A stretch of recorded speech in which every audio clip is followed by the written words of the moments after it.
In the brutal machinery of slavery, men and women were reduced to numbers, property, and labor. Among the most chilling examples of this dehumanization is the story of Roque José Florêncio, better known as Pata Seca. Born enslaved in Brazil, he would be forced into a role unlike any other. Instead of field work or domestic service, Pata Seca was chosen for something far more disturbing: to serve as a breeder. His tall frame and physical strength made him valuable to slaveholders who believed he could produce strong offspring. Over the course of his life, he was compelled to father more than 200 children. His story is both extraordinary and tragic, a window into a practice designed to expand slavery's reach long after the slave trade was cut off. This is the tragic truth of a man whose life was controlled by someone else's profit. Before we dive deeper into Pataseka's life and the hidden history of slave breeding, take a moment to like this video and subscribe. Your support helps us uncover untold black narratives and share truths history tried to erase. The rise of Pataseka's story cannot be separated from the larger system that enslaved millions across the Americas. By the early 1800s, the transatlantic slave trade was closing for many nations, but slavery itself remained deeply entrenched. Brazil, in particular, relied on enslaved Africans more heavily than any other region in the Western Hemisphere. Plantations in São Paulo, Bahia, and Rio de Janeiro consumed vast amounts of human labor to produce sugar, coffee, and cotton. When the legal flow of enslaved Africans slowed and later stopped, landowners faced a dilemma. Their agricultural economies were booming, but without new shipments from Africa, their labor supply began to dwindle. Slaveholders responded with ruthless efficiency. If they could no longer buy men and women from Africa,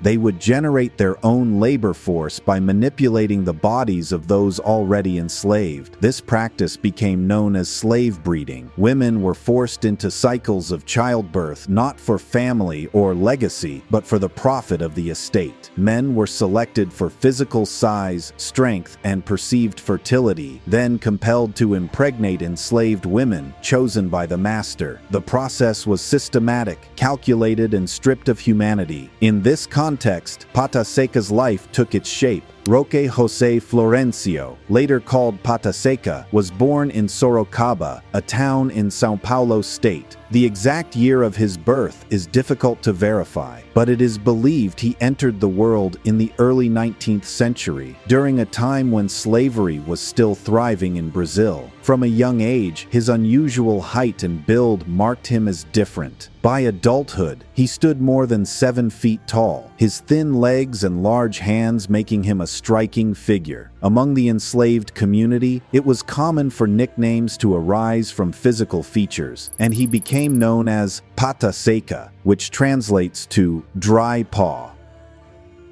While many enslaved men toiled in fields under a punishing sun, Pata Seca was treated differently. His master, Francisco Bueno, recognized that his size and health could be exploited for a purpose beyond manual labor. According to beliefs of the time, tall men were more likely to father male children.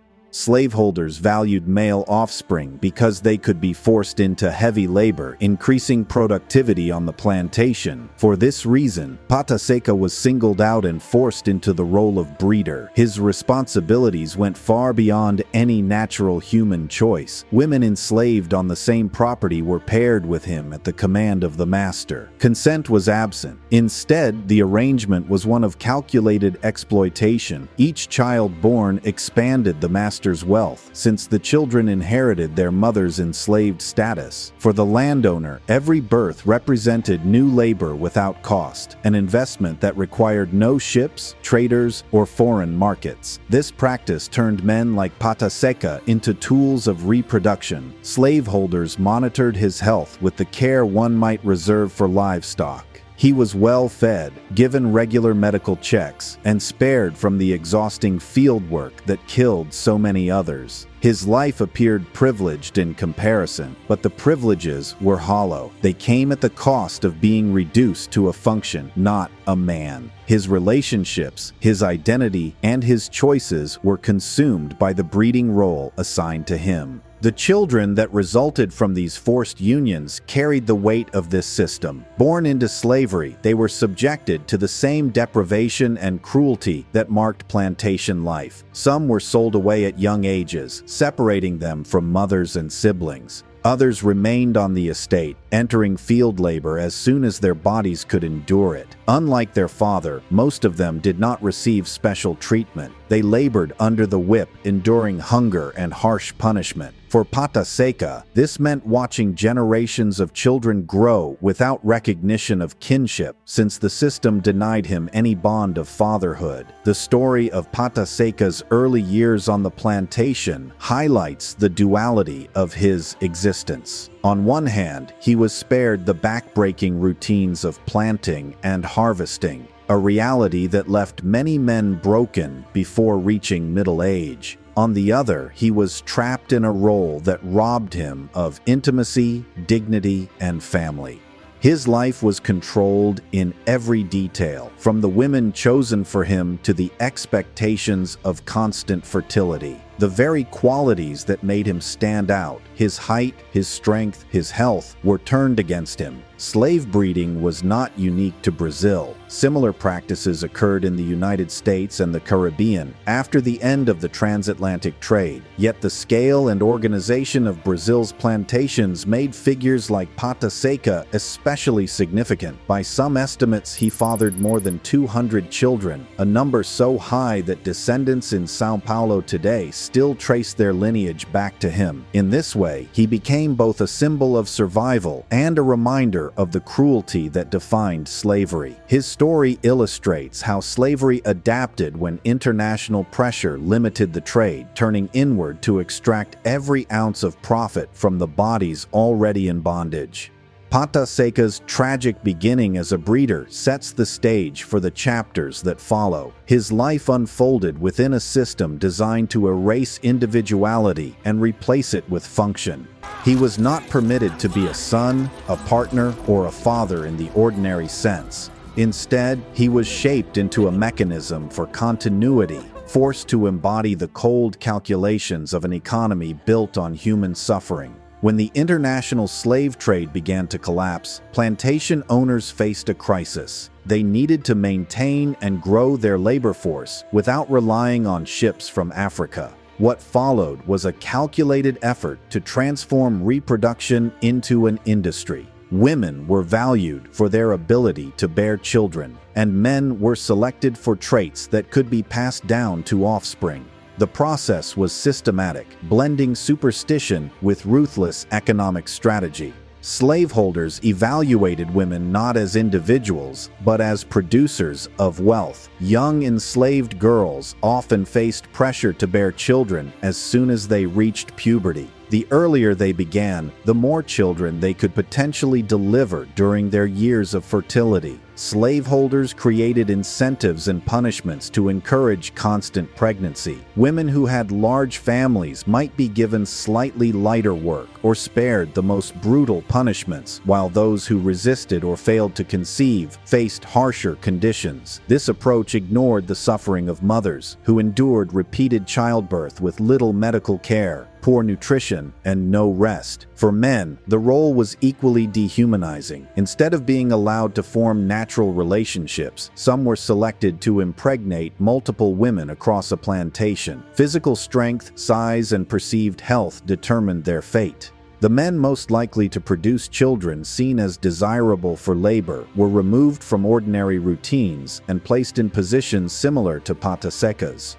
The choices of both men and women were erased, their intimate lives managed by slaveholders, with a focus on maximizing output. Beliefs of the time influenced which traits were considered valuable. Height was thought to produce taller children who could handle harder labor. Strong builds suggested endurance in the fields. Skin tone sometimes played a role, with lighter shades being associated with higher market value due to entrenched racism among buyers. Slaveholders treated these features as marketable commodities, planning future generations of enslaved people, as though they were breeding cattle or horses. The children born into this system were not seen as sons and daughters. They were assets. From the moment of birth, they represented profit, either as laborers or as bodies to be sold. Records show that families were frequently broken apart when children were sold to other estates.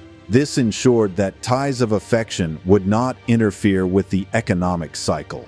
Children raised on plantations began work as soon as their bodies could handle it, often before they reached adolescence. Education was denied, since literate enslaved people posed a threat to the system's control. In Brazil, where Pata Seca lived, this practice became particularly entrenched in regions dominated by sugar production. Plantations required immense numbers of workers to cut cane, process it in mills, and prepare it for export. Mortality rates among enslaved workers were staggering. The constant exposure to heat, the use of dangerous equipment, and the strain of endless hours in the fields killed many before they reached middle age. Slave breeding was seen as a solution, ensuring that the workforce could be replenished without outside supply. For Pata Seca, his role as a breeder was both a curse and a strange kind of survival. He avoided the worst of plantation labor, which allowed him to live longer than most enslaved men. Yet this survival came at the cost of being reduced to a function. He was not recognized as a father to his children, nor was he allowed to form genuine partnerships. Instead, his existence revolved around the orders of his master, who paired him with women as though arranging livestock mating. His children were dispersed, absorbed into the larger machinery of slavery, with little recognition of kinship. The system stripped reproduction of its humanity. Birth was not a celebration, but an economic event. Each newborn meant more labor, more profit, and more security for the plantation's future. For women, this meant lives spent in near-constant pregnancy, with their children often taken from them. For men like Pataseka, it meant fatherhood without bonds, a legacy defined by numbers rather than relationships. Slave breeding reveals the way slavery adapted to pressure. International laws might restrict the importation of Africans, but within the colonies and states, plantation owners crafted their own methods of sustaining the system. They did not see their enslaved population as families or communities. They saw them as renewable resources. The bodies of men and women became the raw material for future profit, and generations were condemned to lives of labor because of it. In reflecting on this, Pata Seca's story becomes clearer.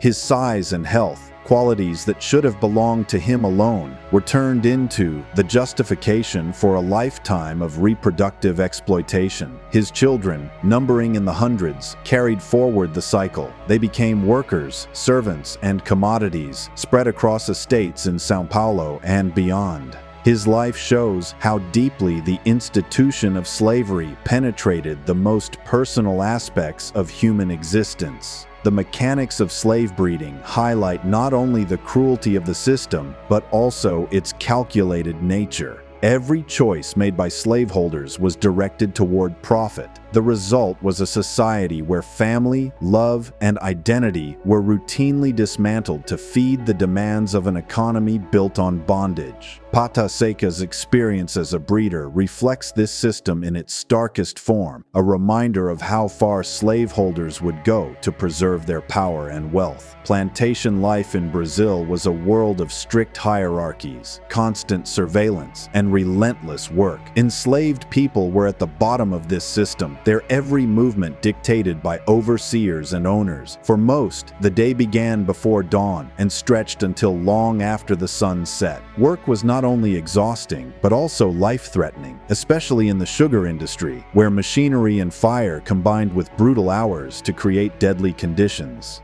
Within this harsh environment, the experiences of enslaved men and women diverge depending on the tasks assigned to them. Field workers spent their days cutting cane, carrying loads, or tending livestock, while domestic slaves worked in kitchens, laundries, or households. Every role was marked by servitude, yet the specific burdens varied. Men were often assigned to heavy physical labor, while women bore the double weight of fieldwork and reproductive expectations. The plantation economy relied on squeezing every ounce of productivity from the enslaved body, whether through work or childbirth. Pataseka's position in this structure was unusual. Unlike most enslaved men, he did not labor in the fields. His master valued him for a different reason, assigning him tasks such as delivering mail and tending to animals when he was not fulfilling his role as a breeder. These duties allowed him mobility that others rarely experienced. He traveled on horseback between villages and the city of São Carlos, making him a familiar figure outside the plantation walls.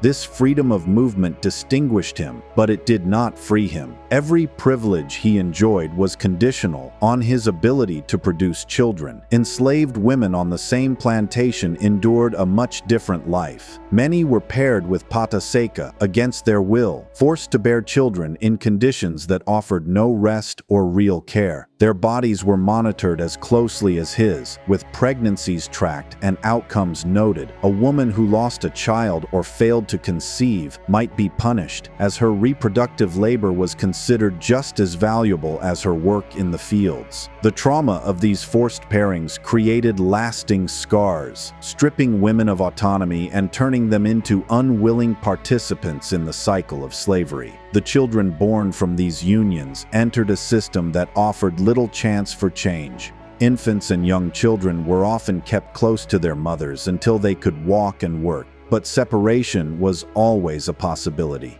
Some were sold at young ages to other plantations, ensuring that the family bonds that might threaten the control of the system never had a chance to form. Those who remained grew up surrounded by labor and punishment, beginning their own lives of servitude as soon as they could contribute. Childhood as we understand it today, marked by play, learning, and protection, was largely absent. This environment created a constant atmosphere of fear and obedience. Overseers enforced rules with whips and chains. Small acts of resistance, such as slowing down work or hiding tools, were punished harshly. The system depended on breaking spirits, convincing enslaved people that any defiance would result in pain, separation, or even death. Yet, despite the cruelty, enslaved communities preserved fragments of identity through songs, spiritual practices, and quiet moments of solidarity. These acts, though small, resisted the complete erasure of humanity. For Pata Seca, the contradictions of his life were clear. He was spared the exhausting labor that claimed the lives of many around him, yet he was burdened with a role that robbed him of intimacy and personal choice. His duties placed him at the intersection of privilege and exploitation.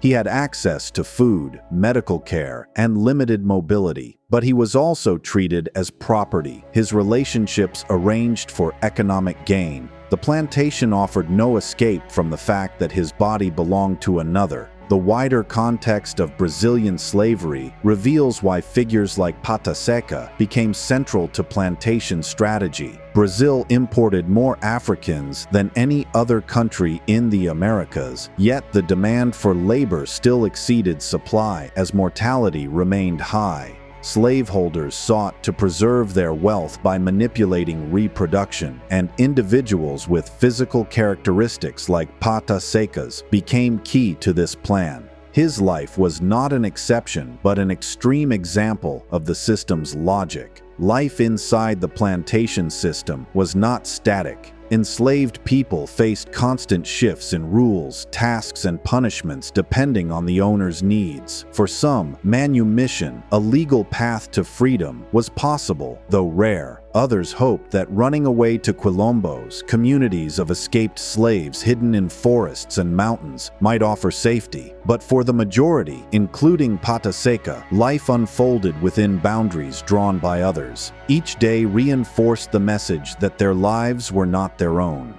The legacy of plantation life extended far beyond the fields. It shaped family structures, cultural practices, and the identities of descendants who would inherit both the trauma and the resilience of their ancestors. Pata Seca's story illustrates these dynamics vividly. While he lived with certain privileges, his role as breeder tied him permanently to the machinery of slavery. He could not escape the reality that his children, no matter how many, were destined to enter enter the same cycle unless history itself shifted. The plantation was not just a workplace, but a world designed to strip people of autonomy and mold them into instruments of profit. Within that world, Pata Seca stood out, not because he resisted it, but because he embodied one of its most disturbing strategies. His presence reminds us that slavery was not only about forced labor in the fields, but also about the control of life itself, from birth to death. The role forced upon Pata Seca made him a father to hundreds, yet it denied him the essence of fatherhood. In the plantation system, children did not belong to their parents. They belonged to the master. From the moment they were born, they were recorded not as kin, but as assets. This reality created an environment where Pata Seca's children were scattered across estates, absorbed into the cycle of labor and profit. For Pata Seca, the meaning of fatherhood was emptied of its human core. He was denied the ability to nurture, guide, or protect. The children he sired grew up in conditions where survival overshadowed connection. Their fates varied. Some remained on the plantation, others were sold to distant owners, but the bond to him was absent. Slaveholders encouraged this separation. A man who recognized his children as his own might resist their sale or abuse. To prevent this, systems of control erased family identity, reducing fathers to distant figures with no authority over the lives they helped create. Accounts of slavery across Brazil show that this denial of fatherhood was widespread. Enslaved men often had little say over their family's future. Marriages were rarely recognized legally, and children could be taken at any time. Women carried the emotional weight of motherhood under constant threat of separation, while men carried the bitterness of being stripped of paternal bonds. In Pata Seca's case, his unusual role magnified this cruelty. He became a father to more children than most could imagine, yet he was powerless to claim even one of them as his own. The children themselves bore the brunt of this absence.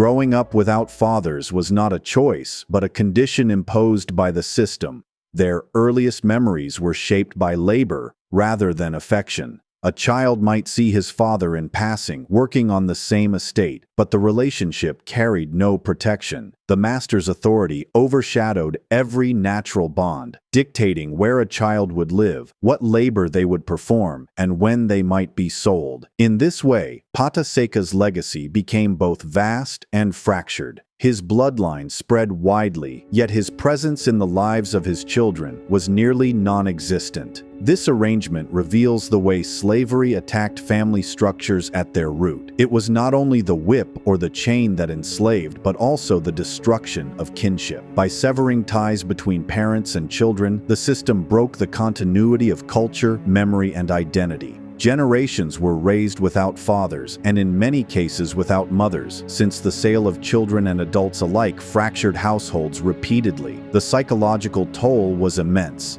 Individuals grew up knowing they could be uprooted at any moment, that the people closest to them could vanish without warning. Pata Seca's own survival within this structure complicates his story. Unlike most enslaved men, he was spared the most grueling forms of labor.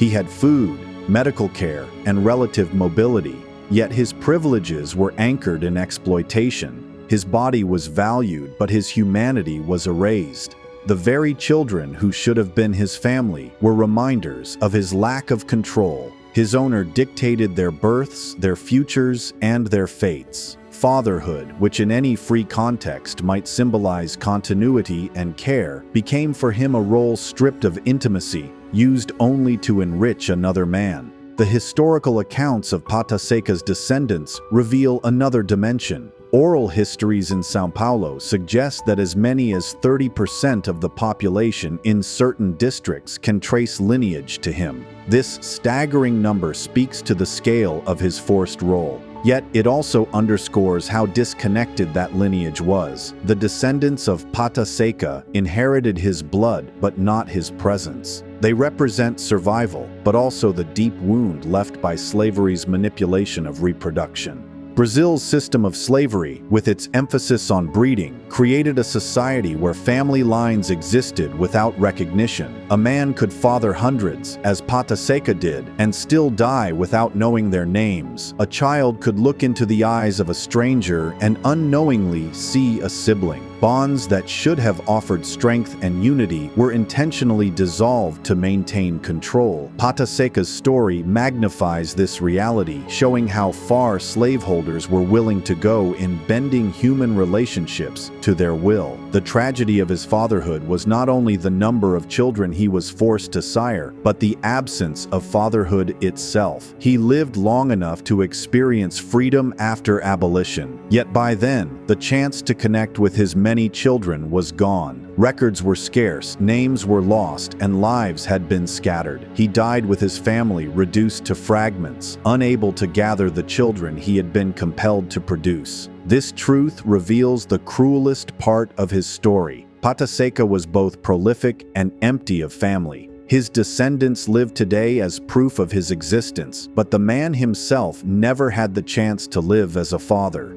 His children bore his strength but carried the scars of the system that denied them kinship. His role in the plantation economy ensured survival of his line, but at the cost of erasing the very meaning of family from his life. The abolition of slavery in Brazil came later than in most of the Americas. In 1888, with the passing of the Lei Áurea, or Golden Law, the institution was finally outlawed. For Pata Seca, this moment represented both release and a reminder of what had been stolen. After decades of living as property, he received freedom in his old age. His master granted him a piece of land, and with it, the possibility of shaping a life outside the control of others. Yet freedom could not erase the years of coercion that had defined his existence. On this land, Pata Seca built a modest farm. He worked with sugarcane, producing rapadura, a solid form of unrefined sugar common in Brazilian households. Though earnings were modest, the farm represented a chance to live as a man rather than an instrument. He married a woman named Palmyra and raised 9 children with her. For the first time, he experienced fatherhood in a more natural sense, able to live with and provide for his family.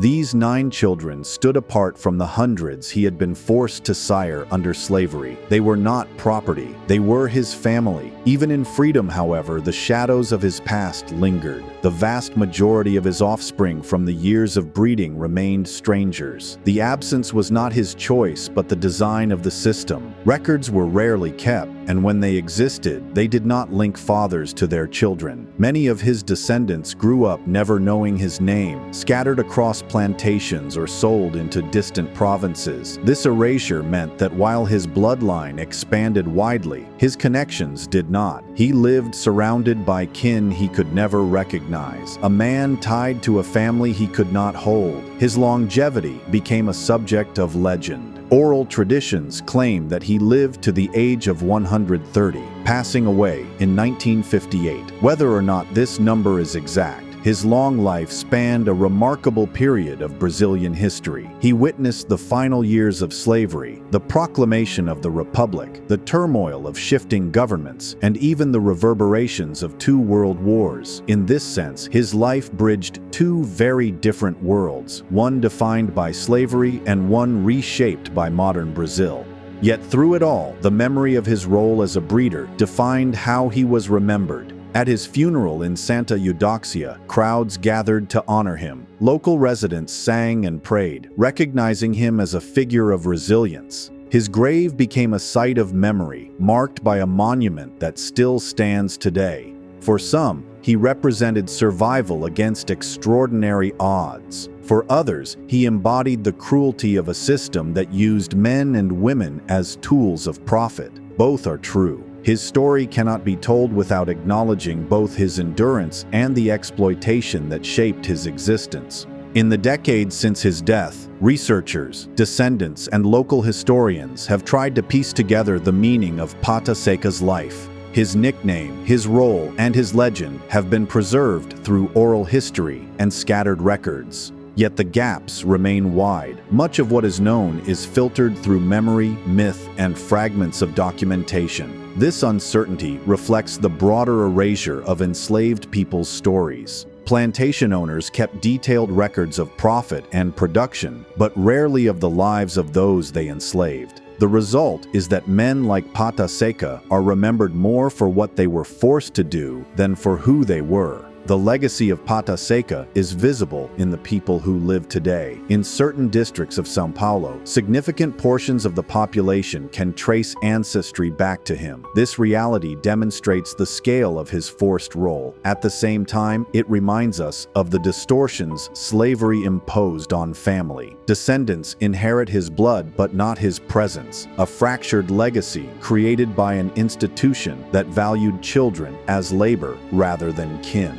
For them, knowing his story is not only about tracing lineage, but also about confronting the brutality that shaped their origins. Remembering Pata Seca challenges us to see slavery not only as an economic system, but as a force that invaded the most private aspects of life. It dictated who could form families, who could raise children, and who could claim kinship. By forcing him to father over 200 children, slavery revealed its most insidious logic, the ability to turn reproduction itself into profit. His life is a reminder that freedom, when it finally arrived, could not erase the damage inflicted over decades. The tragic truth of Pata Seca is not only that he fathered hundreds of children under compulsion, it is that he died unable to know them, unable to connect with the generations born from his body. His story speaks for countless others whose names have been lost, men and women reduced to functions in a system that sought to erase their humanity. In telling his story today, we reclaim part of what was taken, affirming that behind the numbers and records stood real people with lives, pain, and endurance.